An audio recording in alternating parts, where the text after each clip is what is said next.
Read about the things that happen throughout the world. Don't believe in everything you see or hear. Read all about it. Read all about it. Listen to the world. Listen to the world. Read all about it. Read all about it. Listen to the world. Listen to the world. Hello, welcome to Mock the Week. I'm Dara O'Brien. The news this week: Madonna returned from a trip to Malawi with a 13-month-old boy she's hoping to adopt. Some celebrities might regard the adoption of an African child as nothing more than a fashion accessory. Madonna gave the game away when she referred to him as the new black.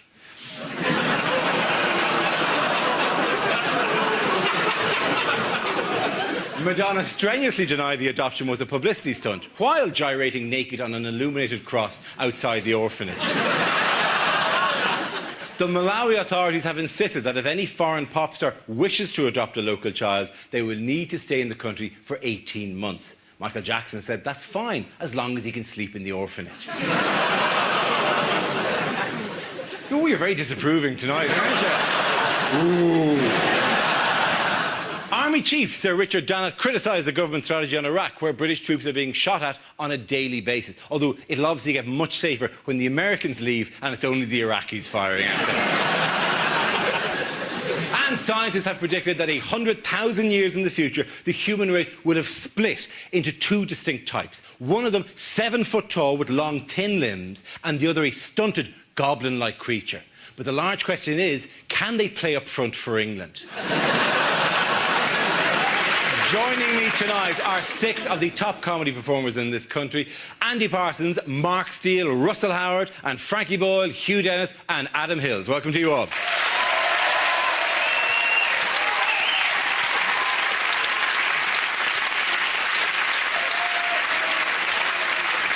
All right, our first round tonight is called Headliners. I show the teams a recent photo along with the initial letters of a newspaper headline. This is a picture of Tony Blair visiting the troops in Iraq. There he is. So what does BARB stand for? Is it Blair actually resigns? Brilliant. Is it Blair aces rap battle? I'm Tony B, you don't know me. Is it Blair's arse ready, Bush?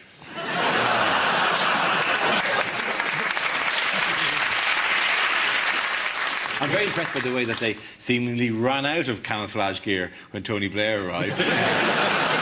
It's not very good camouflage, is it? I can see all of them. OK, I'll give you a clue. The B stands for British. A stands for Army, am I right? Yes, it does. Is it British Army Rifle Bollocks? No, it's not British Army Right. There was never a headline in any paper that said British Army Rifle Bollocks. Show me the paper that The says... Kingston Tabloid Press is shocking, I tell you. Madonna adoption horseshit. You're not going to get that. British Army. I'd like to have a crack at it now. Yeah. Why don't you tell us the fourth one? I reckon I can put it together. The fourth word is breakdown. Is it British Army Risks Breakdown? That's exactly right. Very good. The answer I was looking for is British Army Risk Breakdown and refers to General Sir Richard Dannatt's stark warning that with no end in sight for conflicts in Afghanistan and Iraq, the armed forces are dangerously stretched.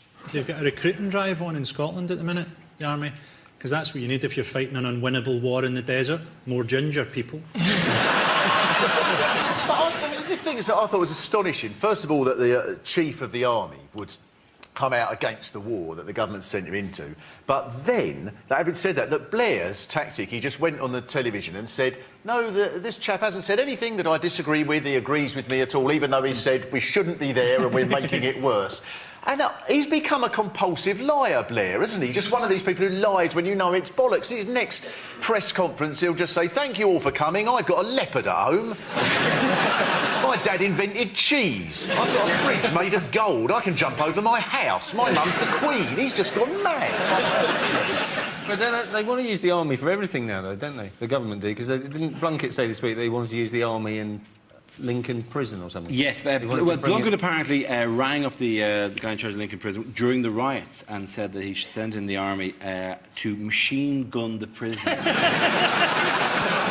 It's lucky he hasn't got one himself, because that is actually a special skill for a guide dog, isn't it?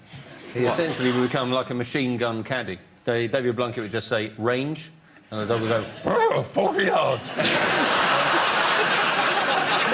Yoda is his guide dog. I don't actually know. Resign from the cabinet, you must. All I'm saying is you don't want David Blunkett with a machine gun. No, David, no, to be fair, time out. He never said, hey, I'll go down there and machine gun the prisoners. He said, send the army in and they'll... Because these guys are I trained. personally would like to see David Blunkett join Fathers for Justice. I would pay good money to see him on a ledge outside Buckingham Palace. The best story about prisons this week is apparently to rehabilitate violent prisoners, they're making them play Scrabble. Have you seen that? Yeah. Yeah, and they get paid £1.10 if they complete a game of Scrabble for 30 minutes, which is just excellent. It's just the idea of some bloke, I killed many times, but I'm better now, thanks to Buckaroo. Don't they tend to play Buckaroo with their cellmates, anyway? Oh, he's throwing the saddle again. The irony, Frankie, is there is a prison in the States during the week that has like 70% less people coming back to prison than it used to because all the cellmates have to wear pink. That's because they've escaped? No. All the cellmates and all the cells were painted pink and the entire jail was painted pink. That may be why they escaped. If they're all dressed in pink and the entire jail is dressed in pink, they just have to move along and then they're out. If the Scrabble thing does continue, you won't be quite as scared when they say there has been a riot in the prison. The prisoners are on the reef throwing tiles. Because they'd be like, take an eye, fing! Take a J, fing! Another bloody eye, fing! Because that's the noise the Scrabble tile makes as you throw it. OK. Why was a former army poster boy in the news this week? Oh, this is great. He is addicted to going to gardens and looking at ladies as they get undressed at night. And you find yourself going, get a webcam. It's a lot easier. You'll catch cold. Yeah, but it's the difference between, like, listening to a CD and listening to a band live. You know, live is just much more exciting. They said that he was one of the best exemplary army cadets or whatever that they ever had. How good were you in the army if you can't go into a student's garden and peep without getting caught? But he used to be in the recruitment adverts as well, didn't he? He was using a series of television campaigns. But it'd be really great if there was a hidden one that no one saw. It's like, right, left, kill the lights. That's the stuff. Be the best, take off your vest. No, one of those, like, can you see the girl? Can you see the girl at night? Can you see the girl at night from a tree? If you answer no to any of these questions... My favourite army thing, can I just tell you? I went to the Chinese New Year in Leicester Square and it said the Red Arrows are coming along, right? So we hung around. What? And it's just the blokes, not the planes. And then they're not even wearing their outfits. I'm pissed off. Were they walking in formation? No smoke coming out of their arses, nothing. One army that was in the news, of course, this Oh, week yeah? was the Barmy Army, which is a bit of a leap, I know. But the Australian fans were warned this week about their behaviour towards them, wasn't it? It was the Premier of New South Wales, a guy called Morris Iemma, who asked Tony Blair to identify hooligans, because cricket hooligans are all the rage, apparently. Oh, they're dangerous. Yeah, they're the worst kind, aren't they? Yeah. You're going to spend £2,500 and then travel 25 hours to the other side of the world to really kick off. They're all posh, aren't they? Exactly. You know, it's none of this, who are ya? Who are ya? It's more, you are whom? But you can imagine them with the Aussies just, that's not a knife, it is. It's a cheese knife. It'll make light work of this brie.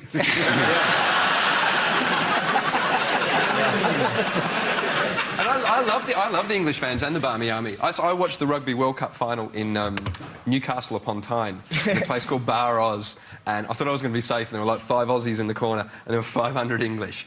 And borderline racist, almost violent chanting but very funny. 5 Aussies, 500 English. We get $3 to the pound. We get...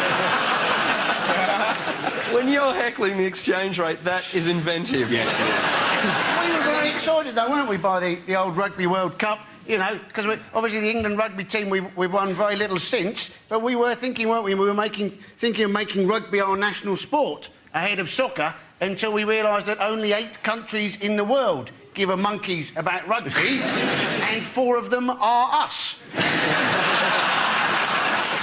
At which point, let's draw into that round. The winners there were, let's give it to Frankie, Hugh and Adam. The next round is called Between the Lines and features Hugh and Frankie. If you could make your way to the press pit, please. Thank you. In this round, one of them takes on the role of a person in the news addressing the media, while the other translates what they really mean. Frankie, you are Conservative Party leader David Cameron making a speech. Hugh, you will tell us what he really means. I am here to launch the Conservative Party manifesto, which is substantial. A child's drawing of an oak tree and 300 blank pages.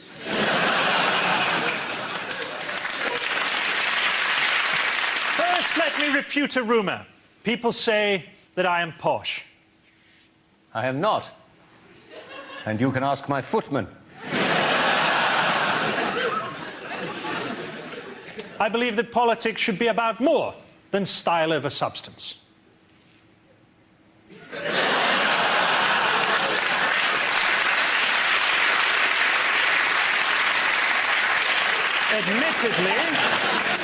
Admittedly, I did go to boarding school. I was briefly gay. But Eton is a school with great tradition. The weakest child in every year is sacrificed in the school pyramid to appease the god Imhotep. The world needs to form a coherent plan to deal with global warming. I've got a little windmill on my roof. I want to reach out to ethnic minorities in Britain. Give them a fiver and say, would you do my garden? Well done, Hugh and Frankie!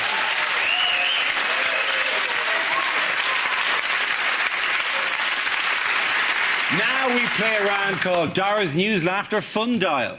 This game involves Adam, Andy, Frankie and Russell. So if you could make your way over yonder to the performance area, thank you very much. Today's stand-up challenge, our random news generator, contains a bank of topics, and we spin the wheel, and when it stops, anyone can step forward and tell us a few jokes on that topic. OK, here we go.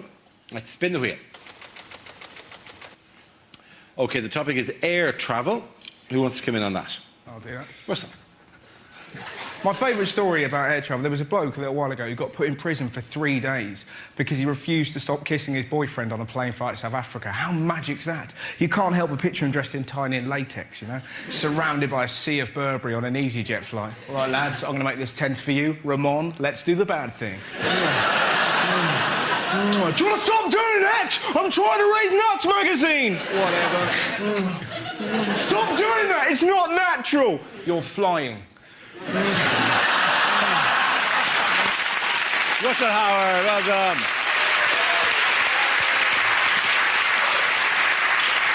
OK, let's spin the wheel again. The subject is George W. Bush. Who wants to come in? Oh, yes, please. Adam. I think the biggest mistake George W. Bush made in his presidency was the way he dealt with the aftermath of Hurricane Katrina. Because seriously, that should have been easy. All he had to do was go to New Orleans, look like he was helping out, people would have loved him. And he still screwed that up. And whether or not you like Bill Clinton, I reckon Clinton would have known what to do in that time of crisis, because Clinton could spin public image. He could make himself look good when it counted. 3 days after the hurricane hit, George W. was still watching television. Is there a storm? Should I do something about this? If Clinton had been in charge, he'd have been standing on the New Orleans docks the day the hurricane hit with a camera crew behind him, his pants around his ankles going, "Hey, Katrina, blow this." Well done, Adam. OK. Andy and Frankie, it's up to you. The next topic, please. The next topic is religion. Andy steps to the mic. Muslims do take their religion very seriously, I think at least in part because they have to pray 5 times a day. Anything you've got to do 5 times a day, you tend to take pretty seriously. We are all supposed to eat 5 fruit and veg every day. Now, we struggle to do that, don't we? Now, imagine you had to eat those 5 fruit and veg at set times every day when some bloke up a tower started wailing fruit and veg at you.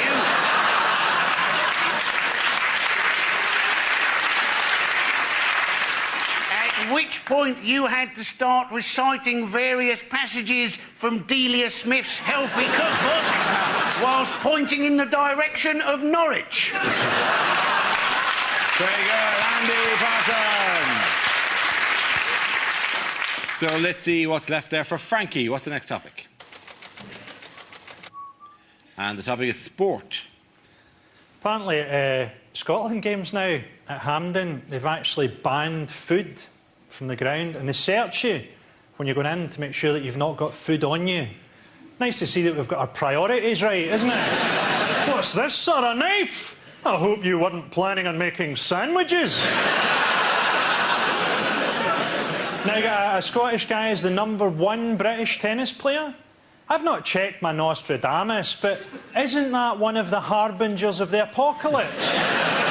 The only time I'd previously seen a Scottish guy playing tennis, it was someone playing charades, attempting to mime the word homosexual. Frankie Moore. Impossible to divide it. Points for everyone. Well done. Points. It's the last show. All get points. Come back. Give them all a round of applause. Our next round is called If This Is the Answer, What Is the Question? Here's our big board with the 6 categories. From the categories chosen, I read out an answer and the players have to guess what the question might be. Adam, which category would you like? Transport, please. OK, transport it is. The answer is crazy, loopy and un-British. What is the question? Is it what is Mohammed Al Fayed? Is it what is Prince Philip? Is it who are the arch enemies of Snap, Crackle and Pop? What nicknames has Madonna given her children?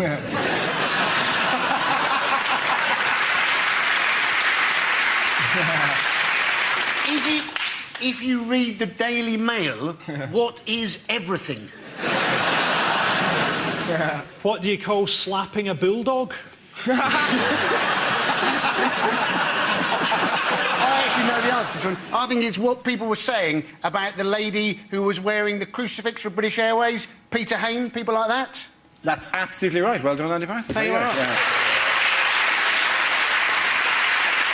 Yes, the question I was looking for was how did public figures describe British Airways' decision to send home an employee for refusing to cover up a crucifix necklace? Check-in worker Nadia Ouida argued she was being unfairly treated and said that Muslim and Sikh employees were still allowed to wear headscarves and turbans. Now, obviously, the distinction is that she could have put the crucifix under other clothes, where it's very difficult to hide a head like a turban, unless they gave them all like afro wigs. The problem was, though, wasn't it? Was that it was only the size of a 5-pence piece. She should have had a much larger cross and worn it on her head, and then she'd have been absolutely fine, wouldn't she? She should have been nailed to a cross while she was doing the safety demonstration. The exits are here.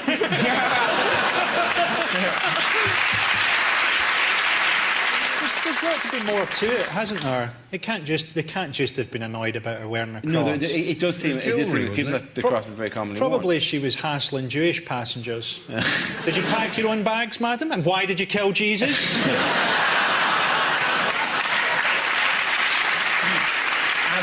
Adam, you've probably travelled more internationally in the last while than any of us. How is security at the moment? Are you having any difficulties? I've got an artificial foot, as you know. Yes, I do know that. So, clearly every time... I don't know if you knew that, Hugh. When you... I have an artificial penis. So I decided not to, compare notes on that later. and it does have metal bits on the side. So going through airport metal detectors is just brilliant. Really? I went through Heathrow Airport 3 days after September 11, and reaction to the foot was great because I walked through, and of course everything's gone off, and beep, beep, beep, they're right over here, put your arms out, and they patted me down, and they got to that moment where they kind of knocked on the foot, and there was a wooden sound. And the guy just kind of looked at me and just went, right, what's going on down there? In all innocence, I just went, oh, it's an artificial foot. And he just went, oh, geez, go through, mate. No, just go through. No, it's all right. And I was kind of thinking, well, check, there could be a knife. No, just go, mate. I don't care if the plane goes down. I don't want to offend a spastic. Just go, for God's sake. But when you're going to one of the ones in which you have to take off, when there's a bit of a rigmarole anyway, and you know, people are sullen, they've spent the entire day looking at people sullenly going past, going, well, here's my belt, and here's my shoe. And then you could just go, and I'll see your belt, and I'll see your shoe, and here's the leg. Do you have to take your shoe off? Or do you just take the whole thing off? No, the shoe comes off first, and then I put it on. I usually use it to... You made that sound actually kind of sexy. The shoe comes off. And then, if needs be, the Velcro. Velcro? Yeah, it's held on by Velcro. Is that Velcro straight onto the hair of your leg, or is it... No, it's a Velcro. That would be ridiculous. It's Those really cutbacks painful. in the health service are really kicking in, aren't they? What was you expecting, a dovetail joint? Yeah, well, ideally, or some sort of modern prosthetic, you know, masking tape, maybe. How'd you get toes that did all the different functions of a Swiss Army knife? I do have toes on it. Right? I do, yeah. They've got like... I think the question everyone wants is, get your foot out, Adam.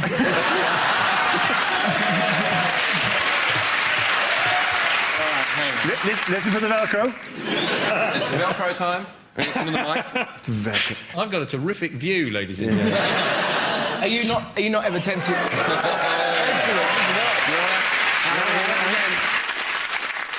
Have you ever thought of just going "arr" when you take it off? What I want to know is, have you ever got pins and needles in your artificial foot? Right, the foot.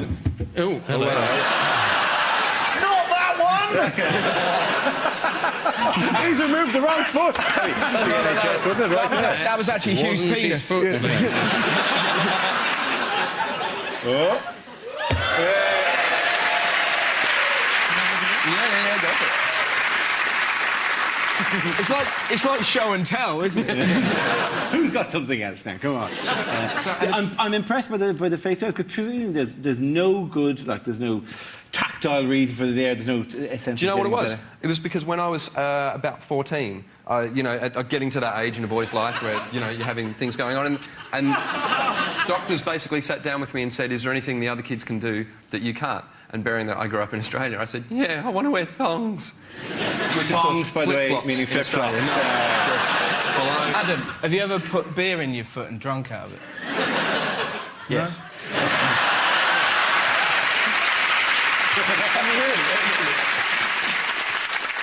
What they did, the reason there are toes there is because when I said I want to wear flip-flops, they made me one that had a gap there so that I could put flip-flops in there. But it didn't work because whenever you walk in flip-flops, as you walk, you grip with your toes to hold the flip-flop on. So you used to go, ding! Yeah. And firing them off in every direction? So my mum then put Velcro on a flip-flop. If it wasn't for Velcro. We don't take enough time to thank Velcro for its wonderful work. Just turn to the camera. Thanks, Velcro. Thank you, Velcro. Thanks for everything. Keeping us together.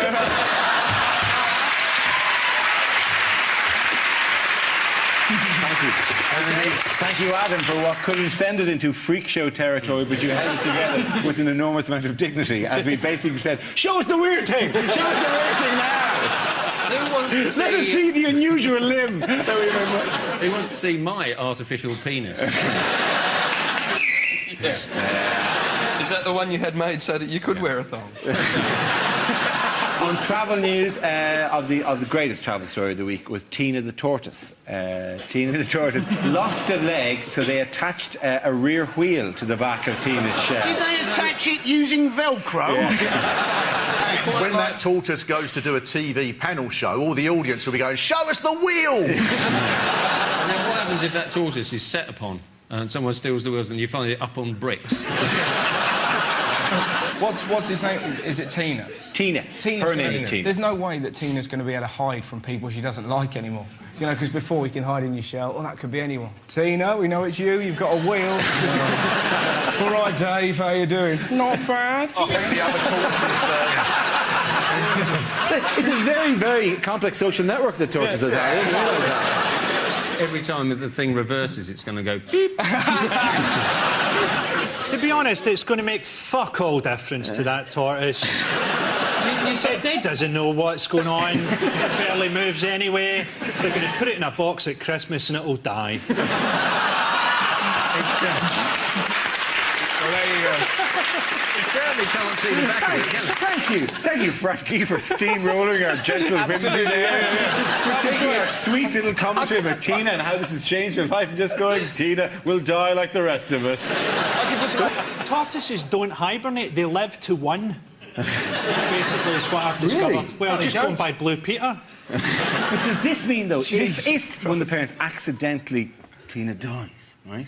Do they have to go to a pet shop, buy a similar-looking tortoise, get rid of the leg, stick another wheel on the corner?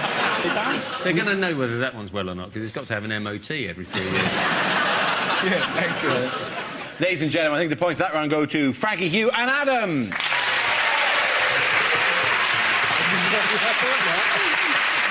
Now we come to our final quickfire round called Scenes We'd Like to See. This is for everyone, so if you could all make your way over to the performance area, please. Thank you very much. I call out ideas for scenarios we'd love to see, and the performers will step in with their suggestions. OK, here we go. Well, the first subject tonight is bad things to say when leading troops into battle. Cry God for Harry, England and St George. Let us march to the music of Shawaddy Waddy.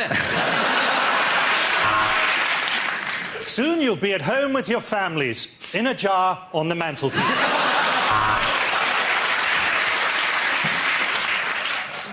Have you been injured at work?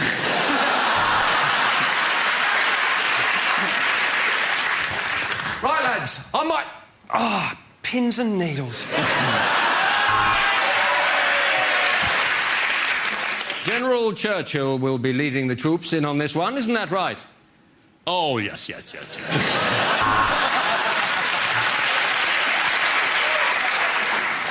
Our best hope is that the enemy kills so many of us, they become slightly depressed.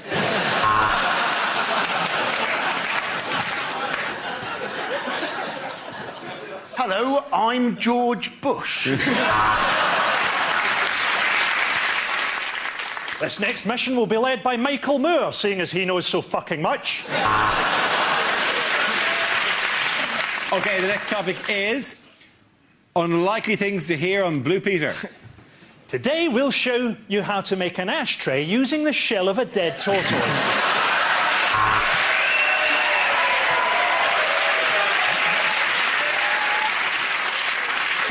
And welcome back, John Leslie. Have you ever wondered what it would be like to be a gimp? When we say the Vandals have killed the goldfish, we mean they've shat in the pond. And all we'll need to make this is a Bunsen burner, a spoon, some fresh cocaine and a pipe. So in a moment, Connie will be teaching you how to clone your parents' credit cards. With a couple of batteries and a toilet roll holder, you can make a fantastic Mother's Day vibrator. Let's leave it at that, ladies and gentlemen. At the end of that round, I think the points will go to Frankie, Hugh and Adam.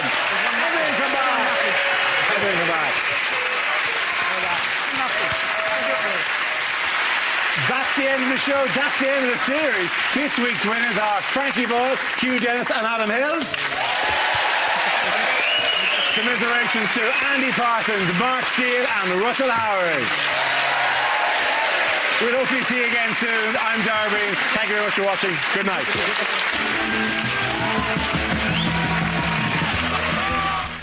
Tomorrow night at 10, Stephen Fry wants answers in QI. And for more topical comedy, the late edition starting now over on BBC 4. And later here on BBC 2, Donald Trump makes his choice, the final of The Apprentice USA from 11:20.